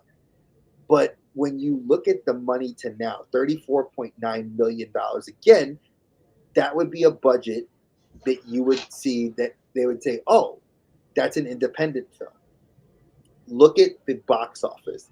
Back then in 82, films were not widely pressed. Remember, movie theaters were not megaplexes that they were until the late 80s, early 90s, when we started having more malls. So you have to look at it from the historical perspective that box offices were chomping at the bit to get these films in there. And it did 121 million here in the US. Globally, I think it did 200 plus. Yes. So that warranted a sequel. The studio looks at that and they're like, oh, that's a sequel. And that money, now look at what the money is now. That's 398.2 million. Yes. That would, if you look at that, when I started looking at other films that are in that genre, It Chapter 2 falls in that category. It Chapter 1 falls in that category for how much money it brought in. But the Before that, before that time though, at that time, that this was like it was almost unheard of. and it was a long running film too. So take into account all those factors, people getting, movie theaters were banking on, like, the last show is what, 10 p.m. This is running into midnight. So now people are leaving the theater. You got that extra scare. They are going into advertising. Like, I looked at posters from around the world. They didn't change much, except that they made sure you kept Carol Ann with her hands pressed on the television. That is a serious piece of visual stimulus. Like, scary. I'm gonna leave it at that. Dave, give me Because some, drop some knowledge. I mean, looking at this image, since we grew up in that time and we watched this movie so many times, seeing this poster, even in black and white, you can hear the voices from the TV screen. Mm-hmm. You can hear Carolyn, Carolyn. I mean, this, like you said, this is before Ghost Hunters. This is before people were openly investigating the supernatural. Nobody believed in ghosts. Nobody believed in any of this stuff. In 1982, this movie made $121 million for 1982. I mean, that was unheard of for almost anything for the most part. Yeah, unless you were Superman, Yeah, unless you were like The Godfather, if you exactly. weren't like big, what considered were big budget films at the time with like Al Pacino, Apocalypse Now. I Yeah, mean, I mean, the big budget films where big actors or like Charlton Heston was involved, and things like that. I hate to say this, but this should have been, and people can hate me for this. At least the special effects and the writing should have been considered for best for Oscars. I Let's be honest. you know what? I was doing research. I don't think a horror film has ever gotten anything for like best. They'll get it for makeup. They'll get nominated, but I don't think anything. Get Out. I think Get Out was the first film that was nominated for an Oscar. Okay, I I stand corrected. I stand corrected. Let's go to the slow motion replay. Oh, let's go, Dave. Okay, so I went to our good friend Google here. Poltergeist actually won in Ah, 1983 for Best Original Score, Best Visual Effects, and Best Sound Editing. So it actually did win Oscars. all right. So okay, let's be real. I'm gonna poke some holes in this Okay. original score. I mean, I mean, okay. I don't care about scores. Music is not always. I think to me, music isn't the best thing. Visual effects is a big thing because think of what you had limited technology back then. There was no green screens. There was none of that. Sets were created and torn down, or they were Okay. actual sound So stages. these were nominees. It doesn't say that they won. Also, they So were nominated. Okay, let good. me see So, here. America Academy of Science Fiction and Fantasy Horror. They were best nominated. looks like Yeah, they yeah. won best Saturn Awards, and they won BAFTA. It did win BAFTA for best sound. Wait, go back up. BAFTA it won for sound. Okay, so I mean, Yeah. they, Special visual effects. yeah, look at that BAFTA. I told you the visual effects in that film were top notch. Best young artist, Heather O'Rourke. There you go. So These are the ones that don't really count. So yeah, and usually I do my better due diligence, folks, and I apologize that I didn't do like the deep dives into those sorts of things because, again, how many horror movies since in the last maybe decade I would say you could look at like Get Out. Get Out won a ton of awards, because Jordan your Peele People's Choice, your Golden Globes, of course. Yeah. and people are considering the Golden Globes now more your true. That's the fans Yeah. picking the film They and don't. the actors. Nobody pays attention to the Oscars anymore. Let's be honest. Honestly, I haven't watched You the know, Oscars in years. unless you Golden want Globes, to I do. see Will Smith punch somebody. So let's talk about this Too soon. last film. And This last film should have been called Poltergeist. it probably would have done better. I mean, the poster we got, of course, yeah, we go with the creepy clown doll. Of course, we know creepy dolls does it for you. But this one, Gil Keenan, which I'm surprised because he is the co-writer and a business partner for, well, behind Ghostbusters, Afterlife, and Frozen Empire. Mm-hmm. So that shows you that not everyone does home runs, and of course Hey, sometimes you gotta stumble before you can get that running. yeah, and of course here we have legends Sam Raimi, Rob Tappert, and Roy Lee. Now Sam Raimi and Rob Tappert, why are they so significant? Sam Raimi, Evil Dead. I mean, he's made Army of Darkness, so many, Darkman. I mean, drag me back to yeah, hell. I mean, you he, could go he down the he's list. now him and Robert Tappert, they are business partners. They produce so much stuff, and yes, these are the crazy minds behind Hercules, The Legendary Journeys, Xena, Xena. and a whole host of other films and TV shows. But these are people who you would expect, earth-shattering type horror movies or very cult classic type stuff. Starring Sam Rockwell. I mean, Sam Rockwell, folks. He's You guys know him as what was it from AIM? Not leading AIM. Yeah, it was actually not AIM. Yeah, not AIM. Hammer Tech. Hammer Tech. So if you guys are looking at for Hammer Tech, I mean, he's also done a great film, independent Green film in Mile. 2008. He's in Green Mile. If you guys want to watch a great film, 2008's Moon, excellent film. I've yet to watch that actually. Excellent movie. But he's played a whole host of characters. He's a great actor. In this, I kind of hate. He just feels like he's kind of phoning it in. I mean, I get he's trying to play like the average dad because that's kind of like the whole concept of this. But this just, you talk about making a carbon copy of a carbon copy of. I'm sorry. I shouldn't say carbon copy. Most people watching this probably don't know what carbon copy is. If you take a picture, you make a photocopy, and you make another copy, that picture is going to degrade. The image is going to fall apart over time. This is what it feels like. They took the concept of Poltergeist and they kind of altered it completely. And don't get me wrong, there was some tremendous, Stranger Things type special effects in here and visual concepts that those were very cool and all, but there was a tremendous lack of practical effects. Big time. It felt like if you took Ghost Hunters and took an actual Amityville horror type house, kind of smashed it together. I mean, don't get me wrong, there were some good actors in this film, but it fell friggin' flat for me. It felt flat.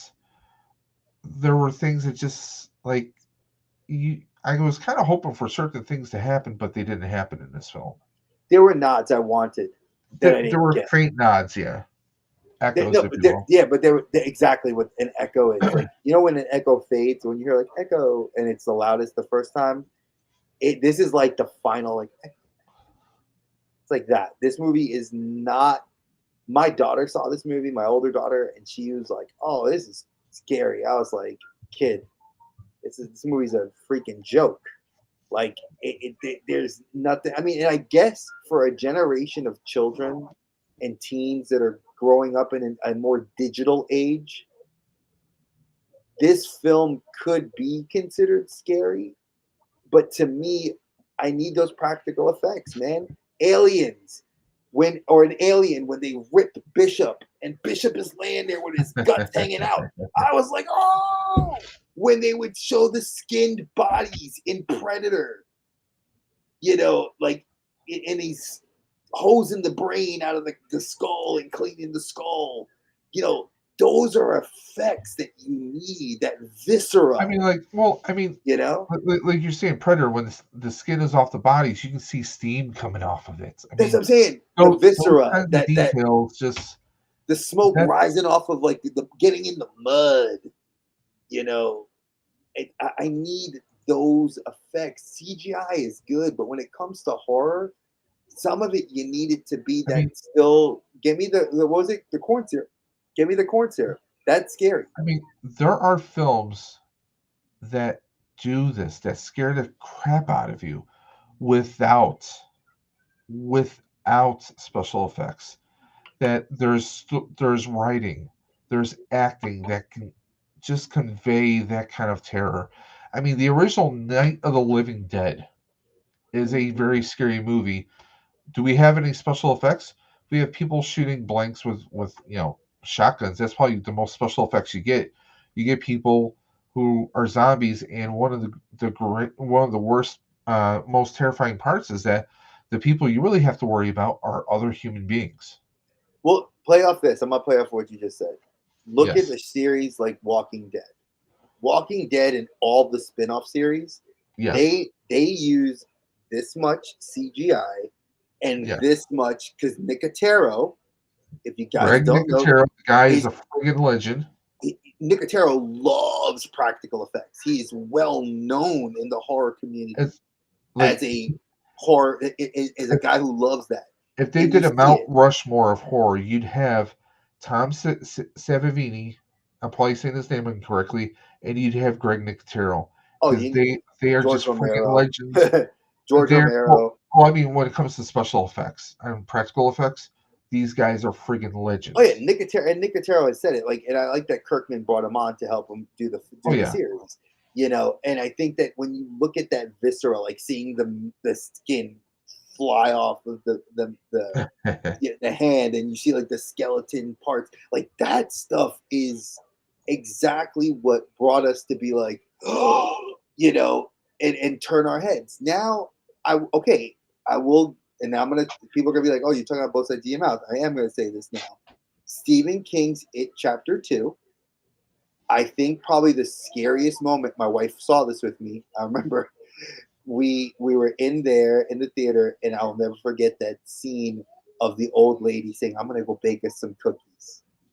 And you had the practical effect in the kitchen of like the rotting, the festering water that yeah. was like that had the fly larva flying out of it, mold, and then like you flash away to that, and then the kitchen just you see the light just fade out of the kitchen, and then you see her like come out and like, and it was the spirit of Pennywise. And I was like, oh, even just now it gets the hairs on my arm stand up. That's a practical, but see, that's a use of realistic practical effect and environment with music and limited CGI to produce that same level of fear. I think it's you like aliens. One of the things that people always used to love about aliens is that when the alien gets this close to your face, Yeah. and they're like, you see like Sigourney Weaver and the things like, and you see You see like the the, saliva and the drool or the saliva steam coming and this off of it. and you Yeah. see her like you see her crying and the visceral fear. That is exactly what I need as a horror Yes. fan to get me to be afraid. And I think, like I said, Stephen King, again, I give him the nod because he is good at what he does. When you watch it in It Chapter 2, I think those fears that Pennywise plays into and the practical effects mixed with Yeah. the CGI, you do that. Actually, I will take a second to acknowledge Captain Spaulding. Love you, Ruben. Hey, And Rube. it is kind of funny because this is exactly what you love to talk about. And I actually have Nosferatu. It's queued Not up, watched ready. it yet. It's queued up to watch tonight. I do want to watch it. I've heard nothing but rave reviews about it, and I do eventually want to do a horror remake of the original Nosferatu.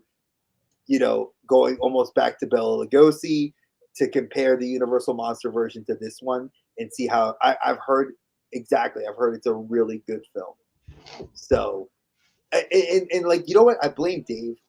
I love I used to love watching a movie and just kind of mindlessly going in there and being like, "Oh, it's a movie, derpy derp," and I go in a movie and my brain just won't shut off because it's like, "Oh, that looks real. Oh, that doesn't look real. Oh, the lighting doesn't look good," but it makes me appreciate a film more like than Hey, I most. resemble that remark. I love you, man. I do, but you know, I've heard that. See, that's another movie I've heard nothing but good things about. The Substance that Demi Moore actually just got That not. I saw that. Okay. I have Believe it to or not, watch it. true story. We watched it at Thanksgiving at my sister's house. How good is it? Is it It as good as is they're saying it is? Like Oscar worthy? it is so mind blowing, let's just say. I It's heard mind blowing. It is twisted. It's got a little bit of social commentary to it. And I will say it is you will feel just like wow. You will just I've when you're heard it's done with it, very. you'll say wow. So is the genre so we can get the people to know the genre is body horror, correct? Yes. Okay, so for those of you that have watched like movies like The Human Centipede and I'm trying to think like Slither, And It's there. It is what was definitely it? there. What's the other movie that was in the four that was in a camp that they did they didn't do a remake, but they did a sequel later on. That the girl from Power Rangers was in it. Which girl? The Yellow Ranger. That they were like, oh, it was like the first time somebody saw The Power Ranger. original? No, not the original. Trini was long dead at that point. I'm talking. She was From the the yellow. 2016 remake? The 2016? No, not her, because she's a singer. I'm trying to remember. There was a movie that was like. Are you thinking Amy Jo Johnson? She was Pink Ranger. No. She was from Wild Force. The Yellow Ranger from Wild Force. Okay. She was in a Hannah. horror film. I know who you're talking about. Exactly. She was in a horror film that was I don't remember the name of it though. Sequel. It was a sequel to an original that was. I just can't remember the name of the film. I'm looking it up right now. See, again, those are other movies that we eventually would talk about. The American Werewolf in London, which is a fantastic film, the original. And for those of you that don't know, Captain Spaulding, our boy Ruben, he is a huge fan of horror. The guy's got some great tattoos all over. Do you recall what year it was? Was it around 2019? 2000 and I want to say 2014, 15. Maybe a little earlier than that. Maybe even go back to 2013.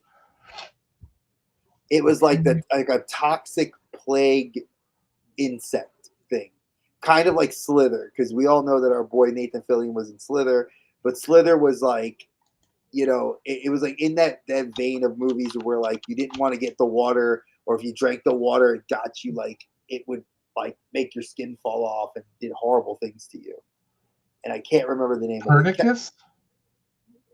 No, it's not that. Okay. Ruben, if you know, Captain Spaulding, if you happen to know what the film is, I just Googled her and horror, and that came up first. No, it's not. I have to find it. I'll know it. Horror. Okay, we'll let you find it. Horror films of 2000s. I'll know when I see it. I will know 100% when I see it. Cabin Fever? Cabin Fever. Thank you. Okay. So according to this, okay, you're think no, it wasn't. You are way off, my brother. How am I off? She is from Lost Galaxy. Oh my goodness, that's why I'm way off, Dave. She's a fucking Power Ranger. I was right. Don't nitpick me on shit like that. He does. Wild Force. Dude, he's like my wife. I don't watch American Power Rangers. It's bullshit. And y'all want to hate on me? Hate on me. I think it's crap. Since the see, look at that. That wasn't the internet. That was Dave. But yes, the original, like when I watched Cabin Fever, that film was body horror of body horror. And I would love to see them remake that now, because you could do so many things with that would make people scared. But again, if you're saying, Dave, you're telling me would I like Substance? Let me ask you that. She was in there, and also they featured Brandon J. McLaren, who is Red SPD. So they had a couple Rangers in that one. So would I like Substance? I think you would love Substance. Okay, because so there's a lot to interpret from there, and kind of like, I guess, not really wokeness to it, but there's definitely commentary on society, let's just say. I saw the Blu-ray and I wanted to. Dennis Quaid is in there. Demi Moore is my main reason to go see it. I love her. She's gorgeous. I mean, yeah, by the way, the Yellow Ranger actress was Serena Vincent. Thank you. Cabin in the Woods was good, and that's a remake of a remake. Who is still smoking at Joss 45. Whedon. Just in case y'all wanted to know, Joss Whedon did the Cabin in the Woods remake, which I think was kind of more comedy horror than it was horror. That's my personal take on it. But it still was a good film. Not great. Even though Josh Whedon made it. Okay. And again, when we talk about these films, so whenever we talk about these films, folks, Dave and I, we pool our knowledge together. We do like Dave and I've seen a lot of films. I make jokes that like my wife laughed at the other day and appreciated like our internet was out, and I buy hard digital media, physical media. Why do I buy physical media? Because when the internet's out, my toddler, my teen, they get bored. Pop in this movie, listen to a CD, because physical media still is a form that you need to be into, and that's my little soapbox on that. But when I think of movies that like really stand out and stand that test of time, I don't buy them often.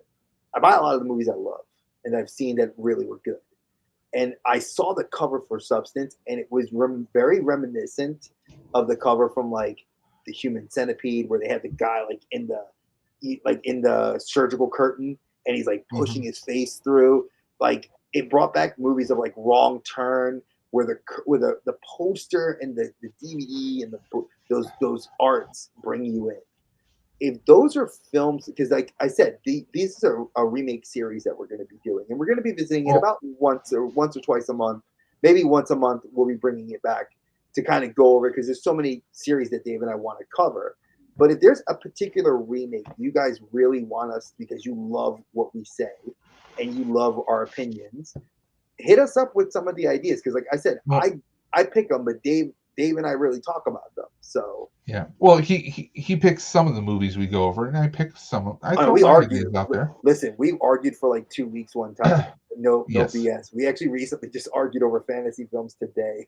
We spent Yes, like an hour for arguing a about future that. episode, because fantasy covers a wide area, guys. But I will say this: the Substance, it asks the question: in a world where beauty rules and beauty gives you power, when you age over time, how far are you willing to go to keep that power, to keep that fame, to keep that popularity, and also, are you strong enough mentally to withstand the repercussions from it? I mean, there's a lot to be said about this film. I think you will be blown away watching this.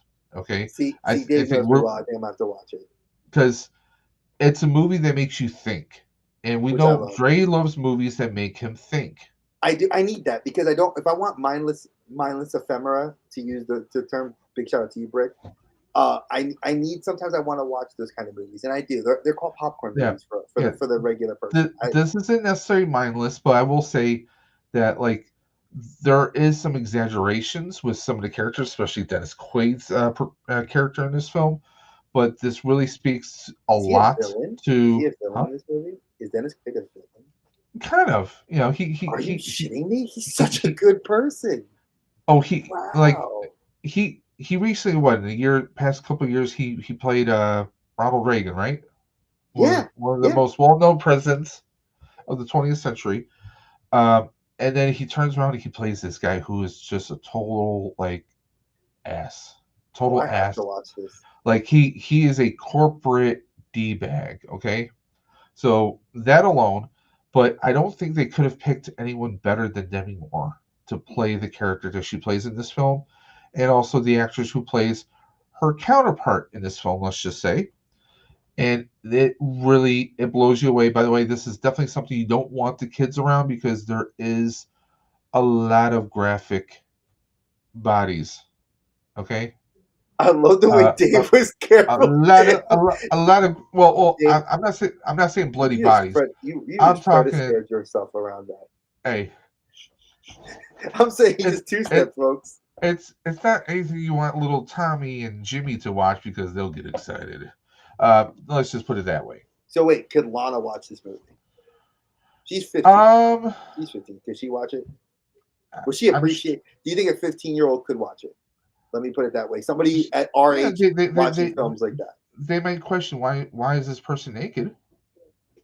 Okay, well, I don't care about that. Like she Yeah. would, as long as she's watching it with me and the wife, kind of getting that understanding of like watching the film like that. That it's not, like, oh, it's corn, and I'm gonna say corn because we don't want to get kicked off of Yeah. YouTube. But yeah, you know what I mean by corn. Change to substitute Well, the C. and I will say this: have already signed a disclaimer, so your wife cannot get mad at me, because when you say, "Oh, well, Dave recommended this film," We're putting it on Captain Spaulding. It's all his fault. Yeah, we Uh, blame. I'll just say it's my friend Ruben. He doesn't live on the same coast, so she won't be yeah, mad. But yeah, it's all Ruben's fault. I definitely that's one film I definitely want to check It's out. it's it definitely makes you think about it makes you wonder because as us getting older, we think about like I'm not as not as young as I used to be. I have aches and pains in certain spots. I imagine people in Hollywood who are struggling with injections of Botox and surgeries to try to keep their their younger images alive so that they can make money or they can still have fame or that people still think that they're beautiful. It makes you think about that.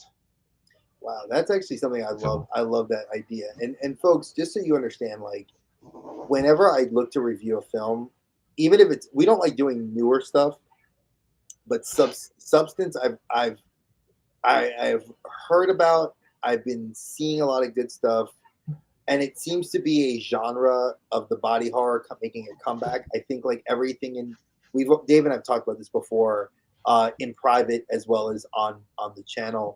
Um, when you hear these things that are like, what are the genres that like they cycle out for decades and then they come back?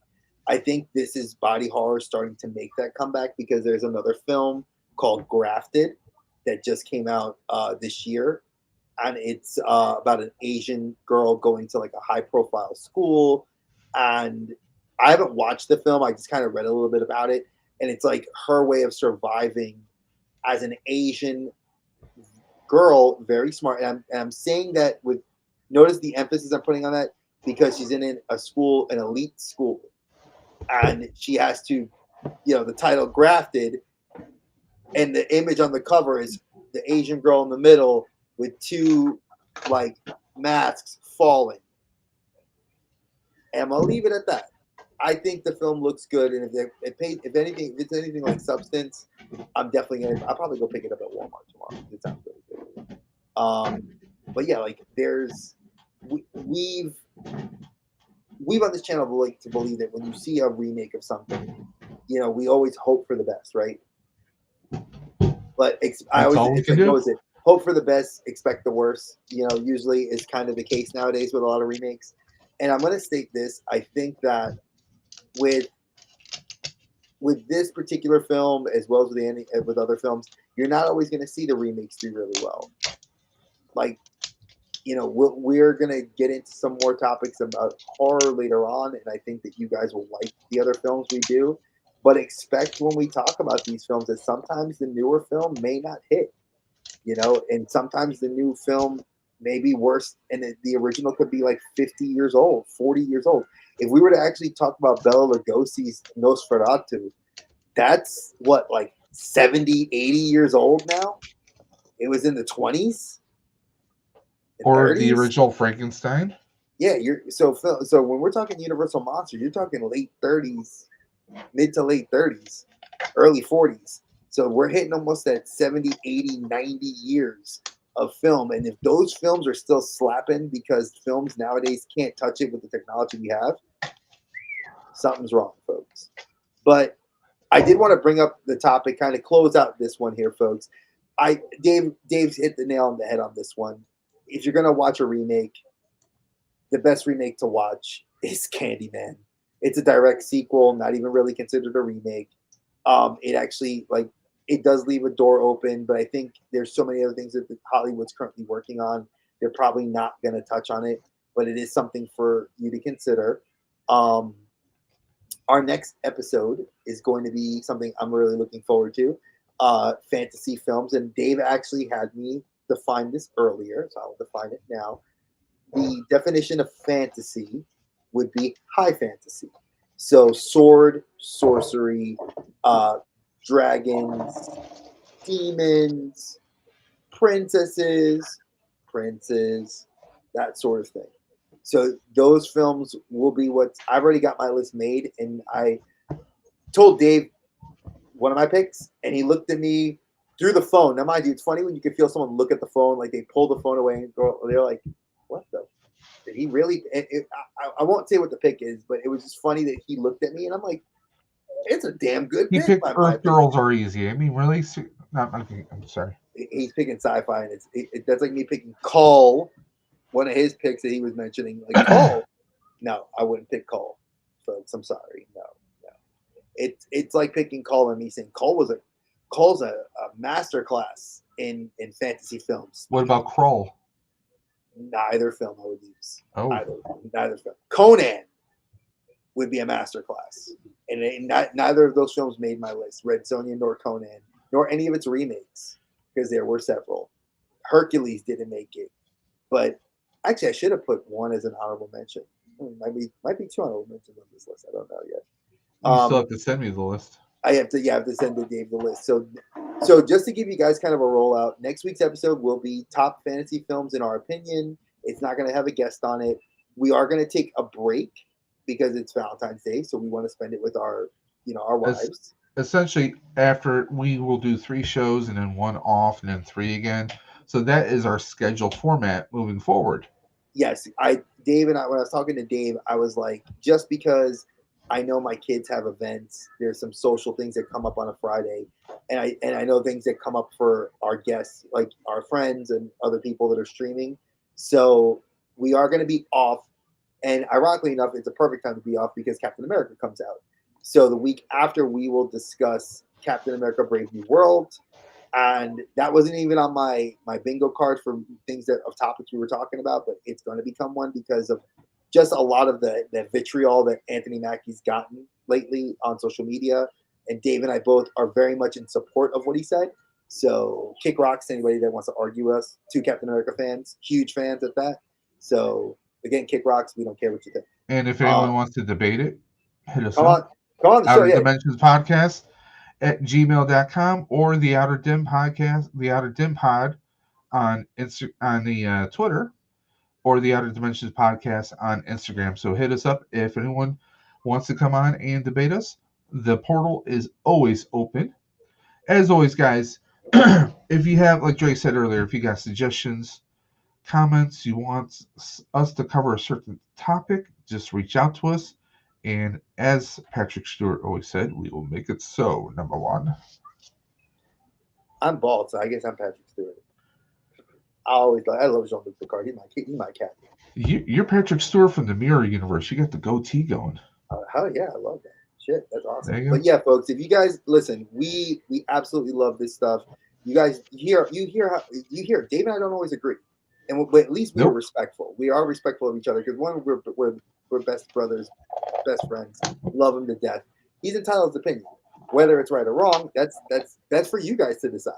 That's for you guys to decide if I'm right or wrong. I had a boss once. They always used to say the customer is always right until they're out the door.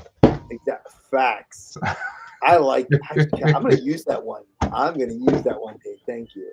But again, folks, before we always go, if there's any, Dave, do you have any projects that you got coming down the pipeline that we should be paying attention to? Well, of course, we always have Tuesday Night Talks, which may or may not be moving to another day or time. So, guys, stay tuned for updates on that. We are looking at potentially maybe doing a Monday night. Maybe we'll do a little Fig Talk while watching Monday Night Raws. We'll see if that's going to be a thing or not. Let me know. But I do have a few videos coming out. The Ghostbusters O-Ring figures from Hasbro. That video is actually dropping tomorrow. You took some really good pictures, folks. And we also have the Ghostbusters Ecto-1 that I will be doing an unboxing. That'll be reviewed next week. But possibly this week, we may be unboxing a Hot Toy this Tuesday on Tuesday Night Talks. So we will see what happens. It may be something strange. It may be something amazing. We'll see what happens. I love the way he said that because I was wondering because he, I know what Hot Toys he has. So I was like, yes, I had to think, but that's dope. Yes. You guys also know that I know that Brick hasn't reached out to him. He had mentioned it on our show that he is going to reach out to Dave to do the news on Sundays with him. Brick does that every Sunday from 6:45 our time, East Coast time, till about 9:45 East Coast time. So definitely check that out. Obviously we have our people that do Clubhouse on Saturdays. Yep. But I will mention that you guys know that I've been doing the Father Figures podcast. I just dropped another episode today, which was episode 2 of the representation in cartoons. This little lady right here that's dancing, that you see, she is a huge impact on a lot of what I like to watch and I like to see. So as you can see here, this is actually going to be the next show I'm going to be talking about. Ironically enough, I wore this T-shirt without even thinking about it, but Bluey will be the next show I will talk about representation in, because I think it's a show that needs to get more. I think there's a huge fan base out there. It's a lot of people are sad if you don't know that the show's actually maybe going on hiatus or ending because the creator of the show decided that he's left. He doesn't feel any more inspiration to do the show except for the film that we're getting in 2027. So, as a Bluey fan and a Bluey house, we're kind of sad by this news, but that's kind of how it goes. So I know the rest of the crew has said they're signing on to do season 4, which Disney has already approved. So we'll have to wait and see. But that is the episode that'll be coming out next week, and then I'll have another pre-recorded episode for episode 4, which I haven't decided yet it's going to be. And then the final episode will be Your Friendly Neighborhood Spider-Man of the current run of the show. A lot of people on social media have been hating on it. I think it needs to be spotlighted. And you'll be seeing the new office because, like Dave and I told you, next week we will be in the new space. I will have my new space. It won't be fully decorated, so don't expect a whole lot of. Trey will be teleporting to the new Geek Dad lair. And the Geek. Ooh! Can you 3D print me a title? You may need that for the door. I mean, maybe. I think I may need that because the Geek Dad lair. Folks, that's going to be the name of the office. It'll be called the Geek Dad lair. There you go. My wife's going to have to hear that. But yeah. GDL. Again, folks, there you go. Oh, I love it. I love it. That's got to be a T-shirt. We're going to put a T-shirt for that. Folks. There you go. But listen, as the Geek Dad, I love everything. We love what we're doing. We love you guys for taking your time out just for spending that time Friday night with us. You're sitting in, you're listening to something funny. I hope you are. If not, you're definitely going to tune into any of the number of good YouTubers that are out doing stuff. Or if you guys are watching, I think he's with Off World with Oz and everybody else in the Legion there. Definitely check out Latin Legion. Those guys are amazing. There's so many great people. Definitely check out watch Allison Color. Allison will be our guest at the end of February. We're bringing her in, and we're not going to tell you the title until close to the date. So definitely tune in. And I think we'll leave it at that. So as we always say, watch it on the way out of the portal. Catch you guys next time, guys.